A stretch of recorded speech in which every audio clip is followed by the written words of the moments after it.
عالمی سبکی اور پاکستان سے ہزیمت اٹھانے کے بعد اب کھسیانی بلی کھمبا نوچ رہی ہے۔ جی ہاں، بات ہو رہی ہے نریندر مودی کی۔ خون کا پیاسا آدم بو کرنے والا آدم پور پہنچ گیا اور شکست خوردہ فوج کو کھوکھلی تسلیاں دیتا رہا۔ یہ مناظر ہم نے جو ہے وہ آج خود دیکھے۔ تندور بننے والے آپریشن سندور کو نیو نارمل کہہ بھی رہا ہے اور سمجھ بھی رہا ہے، حالانکہ خود وہ ایب نارمل ہے۔ اکھنڈ بھارت کے ناپاک منصوبے بنانے والا 10 مئی کو نیا بھارت بنانے کے جھوٹے دعوے کر رہا ہے۔ بہرحال پاکستان کی جانب سے اس پر سخت رد عمل آیا ہے اور دفتر خارجہ نے ان اشتعال انگیز بیانات کو مسترد کر دیا ہے اور یہ بھی کہہ دیا ہے کہ ہم نے آپ پر نظر رکھی ہوئی ہے۔ یہ اہم جو ڈیولپمنٹس ہو رہی ہیں 10 مئی کے بعد کیا تبدیلی پوری دنیا میں رونما ہوئی ہے، کیونکہ اس میں عالمی جو اہم شخصیات تھیں وہ بھی ظاہر ہے اس میں انٹروین کر کے سامنے آئیں۔ اسی پر ہم آج بات کریں گے۔ شامی صاحب سر آج خاص طور پہ ہمیں جوائن کر رہے ہیں لیفٹیننٹ جنرل ریٹائرڈ عامر ریاض صاحب۔ السلام علیکم جناب۔ وعلیکم السلام سر۔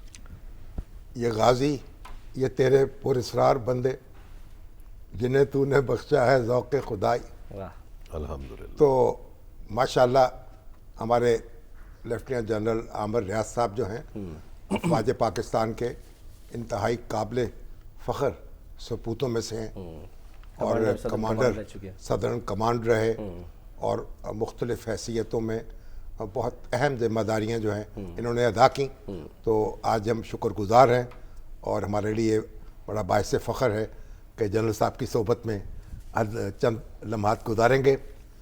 تو جنرل صاحب یہ جو ہوا ہے اور جس طرح پاکستان نے فتح حاصل کی ہے، یہ ابھی تک بھی بہت سے لوگوں کی سمجھ میں نہیں آ رہا، کچھ کو ہضم نہیں ہو رہی، کچھ کو سمجھ نہیں آ رہی کہ ہوا کیا ہے۔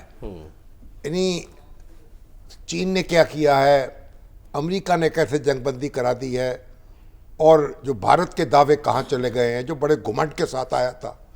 تو ایسی کیا چیز ہوئی ہے کہ پاکستان نے چھکے چھڑا دیے ہیں اور ساری جو طاقت تھی اور اس کا زوم تھا وہ خاک میں مل گیا ہے؟ تو کیا یعنی اس کے کیا عوامل ہیں آپ کے خیال میں؟ ذرا لوگوں کو سمجھائیں تو صحیح اچھی طرح یہ بات۔ بسم اللہ الرحمن الرحیم۔ سب سے پہلے تو بہت شکریہ، آپ نے مجھے یہاں پہ مدعو کیا اور آپ نے میرا تعارف بھی بہت اچھا کرایا۔ میں اللہ کا شکر ادا کرتا ہوں کہ اللہ تعالیٰ نے مجھے اس پاک فوج میں سرو کرنے کا، پاکستان کو سرو کرنے کا موقع دیا۔ اللہ تعالیٰ قبول فرمائے۔ سب سے پہلے تو جی سارے پاکستان کو، پاکستان کی افواج کو، آپ سب کو بہت مبارک ہو کہ آج الحمدللہ ہمیں یہ دن دیکھنا نصیب ہوا۔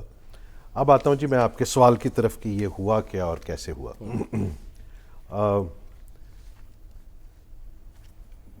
میرا خیال ہے جب آپ ایک غلط اسٹریٹجی پہ کام کر رہے ہیں اور بہت زیادہ اس میں بلیو کرنا شروع کر دیں، بھارت نے یہ اسٹریٹجی بڑی دیر سے سنبھالی ہوئی تھی کہ ہم نے کسی نہ کسی طریقے سے پاکستان کو نیچا دکھانا ہے اور اس خطے میں اپنی ایک ریجنل ہیجمنی کو اسٹیبلش کرنا ہے۔ یعنی ایسا سمجھا پاکستان کی تو معیشت کمزور ہے، پاکستان پہ تو قرضے بہت زیادہ ہیں، پاکستان کی تو فوج جو ہے وہ کیسے لڑے گی، وہ تو پھنسی ہوئی ہے اندرونی دہشت گردی میں، اندرونی محاذ پر۔